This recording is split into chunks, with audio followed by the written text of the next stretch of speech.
Good morning to all. Now we'll start with internal resistances. हम लोगों ने शुरू कर दिया था सेल्स इन सीरीज, हमने खत्म कर दिया था. सेल्स इन पैरेलल आज करते हैं. सेल्स इन पैरेलल, ठीक है. When the cells are connected in parallel तो इक्विवेलेंट ईएमएफ क्या होगा, ये दुनिया भर की चीजें हमें पता है कि I जो मिलेगा मुझे वो किससे मिलेगा, E equivalent upon R plus R equivalent. ये हमने पिछले चैप्टर में पिछले वीडियो में कर लिया था कि I जो रहेगा वो that is E equivalent upon R plus R equivalent, where E is equivalent is EMF, net EMF, R equivalent is internal resistance, capital R is external resistance. अब ध्यान से देखना, हम लोगों ने क्या किया, एक सर्किट लिया और ये सेल, इंटरनल रेजिस्टेंस, ये आ गया एक्सटर्नल रेजिस्टेंस कैपिटल R, और यही चीज ये यहां पे let's say battery E1, internal resistance R1 और कई करंट जा रहा है I. इसी तरीके से एक दूसरा ये हो गया और R2 E2. तो करंट जा रहा है तो करंट दो हिस्सों में टूटेगा, I1 एंड I2. फिर से I1 एंड I2. अब ध्यान से देखना, हम लोग ले रहे हैं A, B, C, D. अब मैं जो लूप ले रहा हूं that is A, B, C, D and A, ऐसा लिख देता हूं, पहचानने में आसानी होगी. A, B, C, D, P, Q, A. तो मैं जो लूप ले रहा हूं that is A, B, C, D, P, Q, A. ध्यान से देखना बेटा इसको. अब जब मैंने ये लूप लिया तो ये नेगेटिव पॉजिटिव पॉजिटिव नेगेटिव और करंट ऐसा जा रहा है तो पॉजिटिव नेगेटिव. अब ध्यान से देखो यहां पे क्या होगा, समझो इसको ध्यान से. यहां पे आएगा किरचॉफ्स लॉ, तो E1, ठीक है, माइनस I1 R1, फिर ये घूमता हुआ गया और करंट ऐसे जा रहा है minus I into R is 0. Kirchhoff's law हमें पता है, माइनस से प्लस गया तो पॉजिटिव, प्लस से माइनस गया तो नेगेटिव, बढ़ा तो पॉजिटिव, घटा तो negative. Let's say this is equation 1. Now I'll go for equation 2. अब हम लोग ले रहे हैं A, D, P, Q, A. अब ये बात लो, A, D, P, Q, A. यहां लिखता हूं ताकि फिर बाद में आसानी हो. A, D, P, Q, A. यहां पे देखो करंट ऐसा नेगेटिव पॉजिटिव, फिर पॉजिटिव नेगेटिव पॉजिटिव नेगेटिव. ध्यान से देखना अब इसको. यहां पे मैं क्या लिखने वाला हूं, that is E2 minus I2 R2 minus I into R, it is equal to 0. Let's say this is equation 2. अब हमें पता है कि ये मैंने दो लगाए थे पैरेलल में. अब ऐसे तो मैं n टाइम्स पैरेलल में लगा सकता हूं, तो मैंने लगा दिए n पैरेलल में, इधर भी इधर भी इधर भी इधर भी और कंटिन्यू करते हुए n लगा दिया. तो मेरे पास क्या आ जाएगा, E3 minus I3 R3 minus IR is equal to 0 and will continue. अब ध्यान देना, एक चीज हम लोग कर रहे हैं कि मेरे पास ये सारी चीजें हैं, ठीक है, E1 E2 I1 R1 minus I into R. अब अगर मैं इन सारी चीजों की बात करूं, हम सबको इंटरनल रेजिस्टेंस से डिवाइड कर देते हैं. मतलब ये जो इक्वेशन है ये इस फॉर्म में रिड्यूस कर रहे हैं, E1 अपॉन R1, ध्यान से देखना, minus I1 minus I R upon R1, ठीक है. ये वाली इक्वेशन रिड्यूस कर रहे हैं and this is so forth En minus In Rn minus I into R is 0. ये वाली इक्वेशन किसमें रिड्यूस हो जाएगी, E2 upon R2 minus I2 minus I R upon R2 is equal to 0। ये बढ़ता हुआ गया En upon Rn minus In minus I R upon Rn is equal to 0। अब इन सारे सम्स को मैंने क्या किया, सॉरी इन सारी इक्वेशंस को मैंने ऐड कर दिया। ऐसे ये सारी इक्वेशन मैंने क्या की, ऐड कर दी। तो यहां पे क्या आ जाएगा, ध्यान से देखो, summation EI upon RI, I is 1 to n, ठीक है। ये क्या है, I1 plus I2 plus I3 plus In, ये सब मिला के तो I बनेगा। यहां देखो जैसे यहाँ I क्या था, I1 प्लस I2, अगर मैं n लगा दूं तो I1 plus I2 plus I3 plus In, वो सब मिलके क्या बनने वाला है, I। और यहाँ देखो, यहाँ मैंने क्या किया, IR कॉमन ले लिया, तो यहाँ क्या बच गया, summation 1 upon RI, RI is equal to 1 to n and that is equal to 0। अब मुझे इसको कंपेयर करना है इस इक्वेशन से, लेट्स से इक्वेशन A से, मुझे इसको इक्वेशन A से कंपेयर करना है। तो पहले मुझे इस फॉर्म में लाना पड़ेगा। तो इस फॉर्म में लाने के लिए मैं क्या करूंगा, ध्यान से देखना, ये हो गया summation EI upon RI is equal to I, ठीक है, वहां ले गए, कॉमन आ गया, 1 plus R summation 1 upon RI, ठीक है। और I इज summation EI upon RI upon 1 plus R summation 1 upon RI। अभी देखो ये इक्वेशन A के फॉर्म में आया क्या, E इक्विवेलेंट, और यहां R चाहिए, लेकिन R यहां तो है नहीं, यहां 1 है, तो अभी भी फॉर्म में नहीं आया, तो यहां से R कॉमन निकाल लो, ठीक है। अगर मैं R कॉमन निकालने की बजाय we should multiply divide by this, या फिर मैं इससे मल्टीप्लाई डिवाइड कर देता हूं, तो ये क्या हो जाएगा, ध्यान दो, इसी को मैंने क्या लिख दिया, summation EI upon RI divided by summation 1 upon RI upon 1 upon summation 1 upon RI, ध्यान से देखना। और यहां मैंने क्या लिख दिया,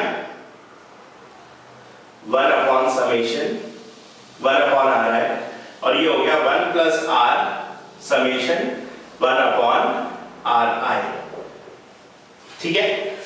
अब ये सारी चीज बल्कि क्या बन जाएगी, ध्यान से देखो, तो I इज summation EI upon RI divided by summation 1 upon RI upon R plus 1 upon summation 1 upon RI। तो this equation can now be compared to equation A। ध्यान से देखो, R की जगह R है, ऊपर एक न्यूमरेटर और यहाँ पे प्लस, मतलब इसकी वजह से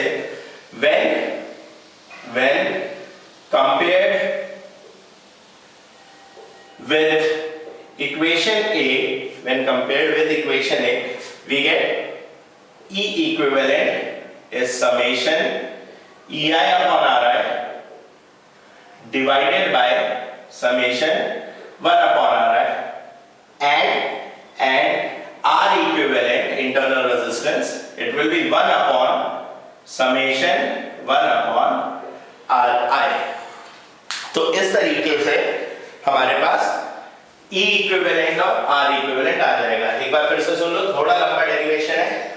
हम लोगों ने पहले नेट इक्वेशन लिख ली, फिर किरचॉफ्स लॉ लगाया A B C D P Q A में, फिर A D P Q A में, ये तो 2 सेल्स के लिए था, मान लेते हैं हम लोगों ने n सेल्स कनेक्ट किए, तो n इक्वेशंस सबको मैंने इंटरनल रेजिस्टेंस से डिवाइड कर दिया, जैसे ये R1 से डिवाइड हो गया, R2 से हो गया, R3 हो गया, तो ऐसा है, उन सबको ऐड करके इस इक्वेशन को इस फॉर्म में लाने की कोशिश की, तो हमें ये सारी चीजें मिल गई।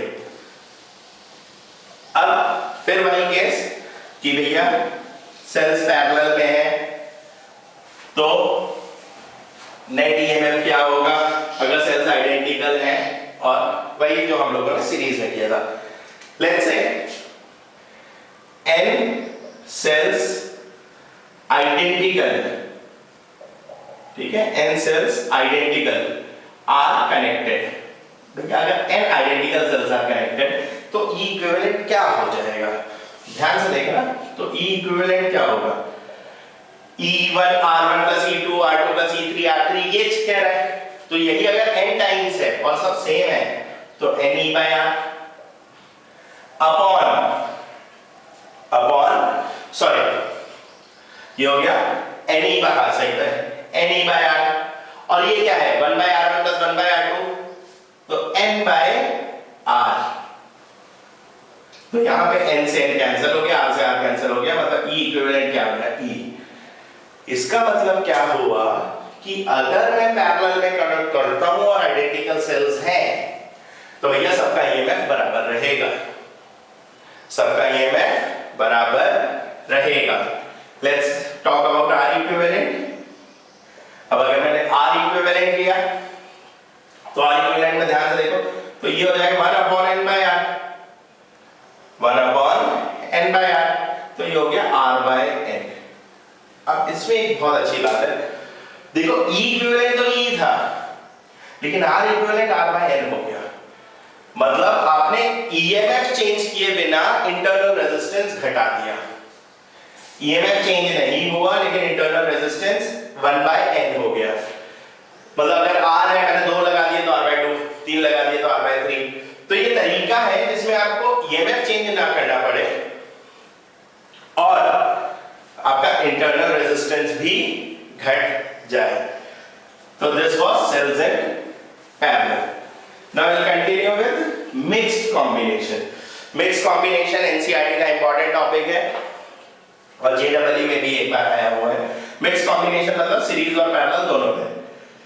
ये ऐसा 1 2 3 let's say m cells, sorry n cells मान लेते हैं, n cells are connected in series और ये जाके यहाँ पे ये 1 ये 2 ये 3 और ये डॉट डॉट डॉट डॉट ये m rows,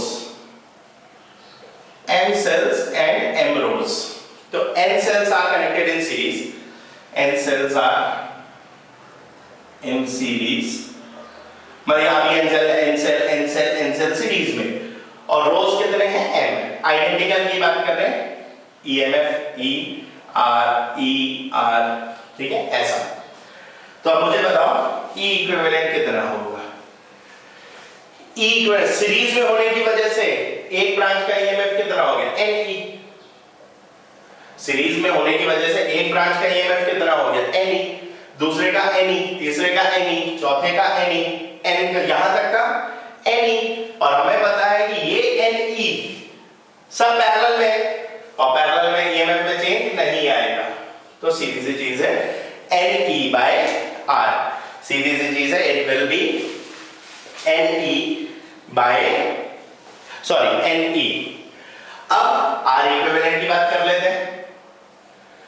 R इक्विवेलेंट क्या है, R सीरीज में, तो इंटरनल रेजिस्टेंस कितना R, इंटरनल रेजिस्टेंस कितना R एक लाइन का, सॉरी NR, और जितने रोज बनेंगे उतने से डिवाइड हो जाएगा। मैंने अभी बताया था R है 2 है तो R by 2, 3 है तो R by 3, 4 है तो R by 4, 4 सेल्स है, तो यहां क्या है NR और M रोज, तो ये कितना हो जाएगा NR by M, कितना हो जाएगा NR by M। तो हमारे पास ये आ गया mixed grouping of cells, this is mixed grouping of cells, series में है पैरेलल में, सॉरी सीरीज और पैरेलल दोनों में है। तो अगर सीरीज में है, सीरीज में एक का ईएमएफ कितना हो जाएगा NE और एक का ब्रांच का कितना हो जाएगा NR, तो ये कुछ ऐसा सर्किट हो जाएगा, आपको समझने में और आसानी होगी। ये देखो ये ऐसा हो जाएगा, ये NE और NR, इसी तरीके से ध्यान रखो NE NR। अब यही कंटिन्यू होते होते कहां तक आया है NE और NR, और कितने रोज है M रोज है, तो NE पैरेलल में हमें पता है चेंज नहीं होगा, और NR जितनी बार है NR/M, यही हम लोगों ने पिछले में किया। तो ये हमारे पास आ गया मिल्क ग्रुपिंग ऑफ सेल्स। इसी के साथ हमारा टॉपिक खत्म हो जाता है इंटरनल रेजिस्टेंस का। अब हम लोग HCV का डिस्कशन कर लेते हैं। HCV के डिस्कशन में कुछ क्वेश्चंस आए थे डाउट में, और उसके बाद नेक्स्ट से हम लोग एक मैंने बताया था पावर और एफिशिएंसी का कंपैरिजन करेंगे, वो नेक्स्ट लेक्चर में ही हो पाएगा, नहीं तो लेक्चर काफी बड़ा हो जाता है, और भले ही आधे घंटे का लेक्चर हो, जब आप कॉपी करेंगे नोट्स बनाएंगे वो 1 घंटे तक पहुंच ही जाता है। और हम लोग अगले विषय में रेजिस्टेंसेस और करंट पे डिस्कशन शुरू कर देंगे। Let's start with HCV। HCV तो सबसे पहली चीज जो पहले मैं डाउट्स लिख लूं, कौन कौन से क्वेश्चन नंबर डाउट्स थे। It was 2 4 5 7 9 10। जो डाउट्स थे it was question number 2, question number 4, question number 5, question number 7, question number 9, question number 10। ठीक है, अब एक चीज ध्यान दो, क्वेश्चन नंबर 9 मेरे पिछले वीडियो का पहला न्यूमेरिकल यही था। तो पिछले वीडियो को जिसने ढंग से देखा होगा और पहला न्यूमेरिकल देखा होगा उसको ये डाउट आना ही नहीं चाहिए था। और थर्मोडायनेमिक्स में भी एक क्वेश्चन कराया था, तो ये क्वेश्चन पिछले वीडियो का पहला जो न्यूमेरिकल था हीटर वाला, ये वही क्वेश्चन है। तो अब हम लोग चलते हैं क्वेश्चन नंबर 2 पे। अब यहाँ देखो, a coil of resistance 100 ohm, question number 2 की बात कर रहा हूं मैं। A coil of resistance 100 ohm, तो R है मेरे पास 100, is connected across the battery of EMF 6 volt. Assume that heat develop in the coil. अब जो हीट है वो टेम्परेचर राइज करने के काम आ रही है, तो मतलब हीट जो है that is used for MC delta T। ठीक है, जो हीट है वो किसके लिए यूज हो रही है, MC delta T। If the heat capacity of the coil, अब आधे बच्चों ने यही गड़बड़ की होगी जिसको क्वेश्चन नंबर 2 में डाउट है। हीट कैपेसिटी गिवन है, मतलब value of M into C is given। आधे लोग का M ही ढूंढ रहे होंगे, भैया हीट कैपेसिटी गिवन है, स्पेसिफिक हीट कैपेसिटी नहीं गिवन है। हीट कैपेसिटी मतलब value of M into C, and how long will it take to raise the temperature by 15 degrees, तो डेल्टा T is 15। अब हमें पता है चेंज है तो केल्विन में लूं या सेल्सियस में लूं कोई फर्क नहीं पड़ता, तो H is MC delta T। पहले H निकाल लेते हैं। अब हमें पता है EMF गिवन है, R गिवन है, तो H क्या हो जाएगा, H is energy that is power into time। Power को क्या लिख लो, E square by R into T। खत्म, इस वैल्यू को ऊपर रख दो, तो E square by R into T is MC delta T।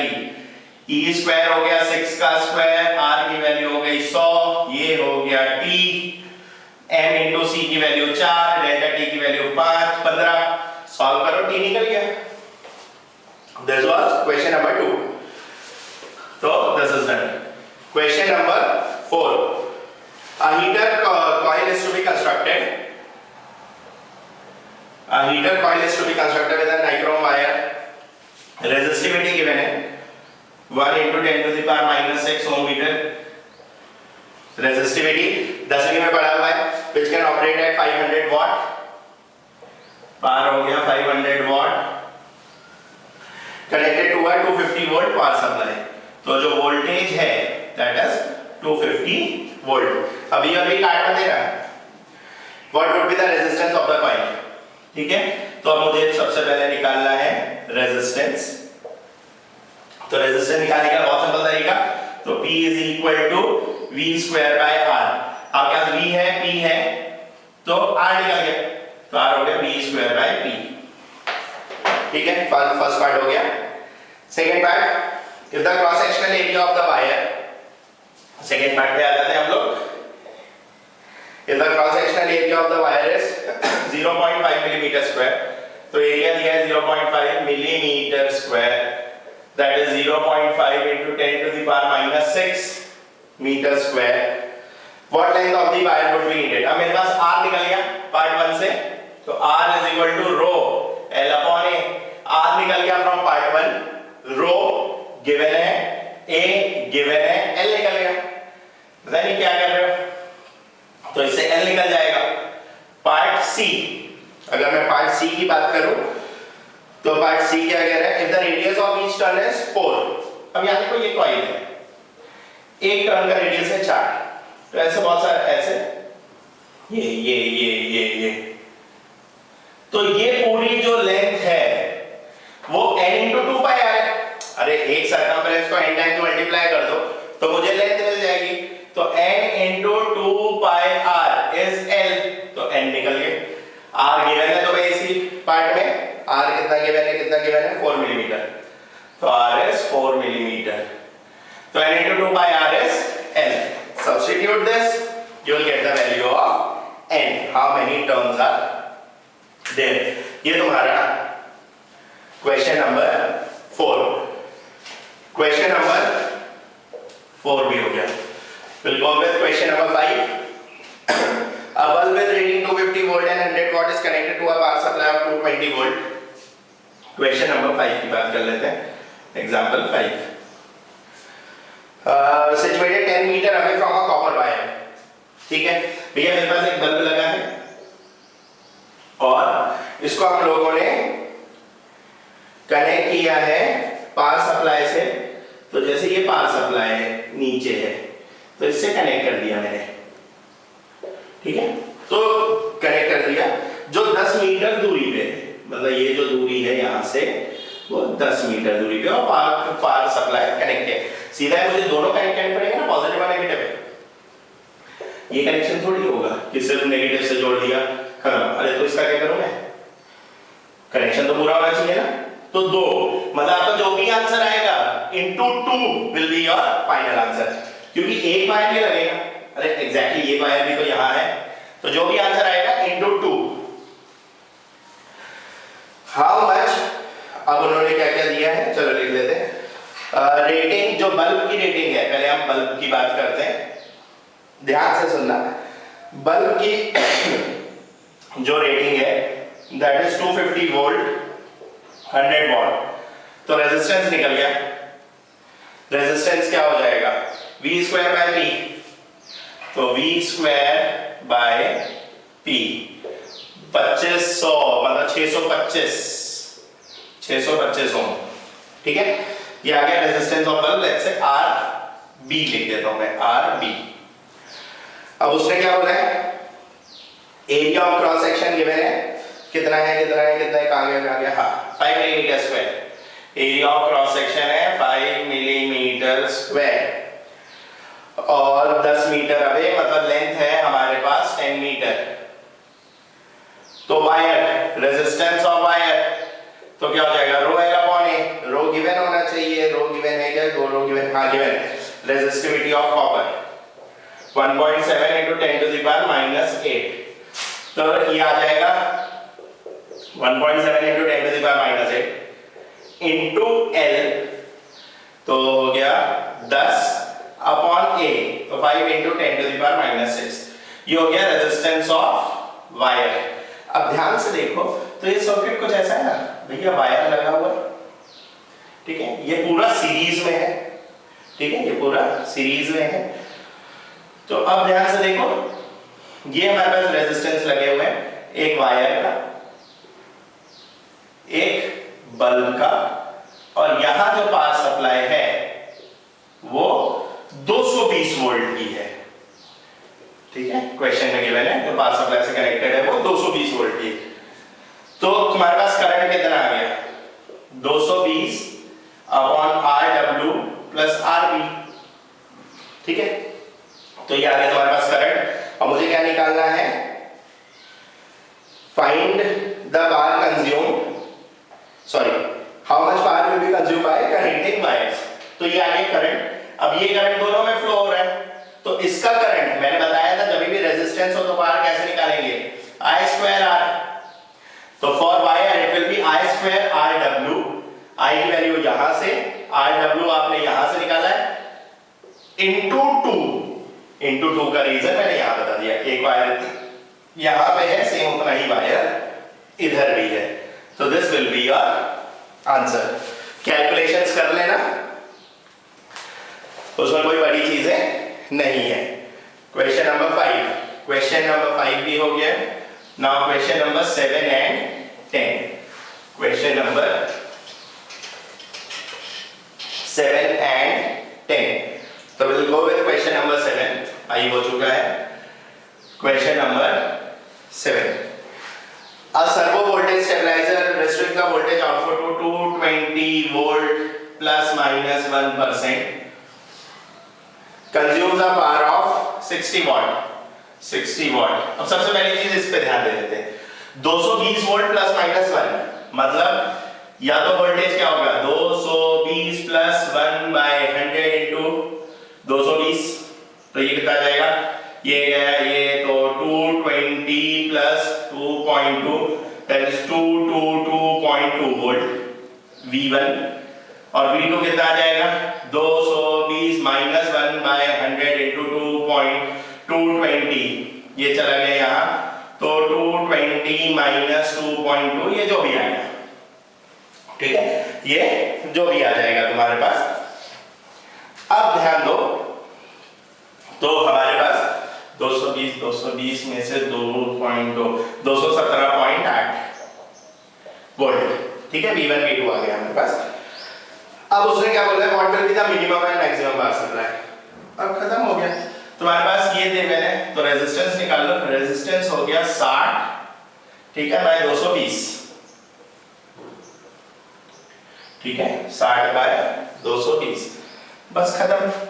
अब उसने क्या बोला है कि भैया मैक्सिमम मिनिमम, अब हमें पता है पावर क्या होता है, I स्क्वायर R, तो R है, I को कैसे निकालेंगे, V बाय R, तो एक बार V1 लेना और एक बार V2 लेना। आप चाहे तो R इससे भी निकाल सकते हो, 222.2 वाले से, कोई फर्क नहीं पड़ेगा, थोड़ा बहुत वेरिएशंस आ सकते हैं, तो कोई फर्क नहीं पड़ेगा। तो I स्क्वायर R, I का होता V बाय R, तो एक बार V लेना V1 तो मैक्सिमम मिल जाएगा, एक बार V लेना V2 तो मिनिमम मिल जाएगा। समझ में आया? I को हम लोग क्या लिखेंगे बेटा, I को लिख सकता हूं मैं V बाय R, तो एक बार V क्या लोगे V1 तो मैक्स, और एक बार V क्या लोगे V2 तो मिनिमम। क्वेश्चन नंबर 7, हाँ अभी भी बता रहा हूं, आप हो सकता है तो R 60/222.2 से भी निकाल सकते हो, वैसे भी कोई फर्क नहीं पड़ता। क्वेश्चन नंबर 10, लास्ट क्वेश्चन है question number 10। An electric kettle used to prepare tea takes 2 minutes to boil 4 cups of water। 4 cup और 1 कप है 200, तो वॉल्यूम आ गया 4 × 200 cc, तो दैट इज 800 सेंटीमीटर क्यूब, ठीक है, ये आ गया मेरे पास वॉल्यूम।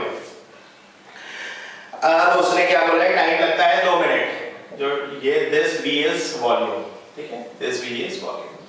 टाइम लगता है हमें कितना टाइम लग रहा है, 2 मिनट, टाइम लग रहा है हमें 2 मिनट, मतलब 120 सेकेंड, हमें कितना लग रहा है 120 सेकेंड। और कहां गया, if the room temperature is 25 और हमें क्या करना है, बॉइलिंग, तो बॉइलिंग तो 100 पे होगी, रूम टेम्परेचर 25 है, मतलब टेम्परेचर डिफरेंस हमें 75 चाहिए, तो खत्म हो गया। और फिर उसने क्या बोला है कि 1 रुपए पर यूनिट, जो कॉस्ट है दैट इज ₹1 पर यूनिट, तो भैया बिल कितना आएगा, यही पूछ रहे हैं फर्स्ट पार्ट में। तो देखो वॉल्यूम है, अब सेम वही चीज जो हम लोगों ने पहले क्वेश्चन में किया था, तो मतलब क्वेश्चन नंबर 2 जो आज किया था, H जो है, ठीक है, और हमें और कुछ गिवन है क्या, केटल्स 2 मिनट, टेम्परेचर और टेम्परेचर यहां तक निकालना है, नहीं कुछ भी नहीं, तो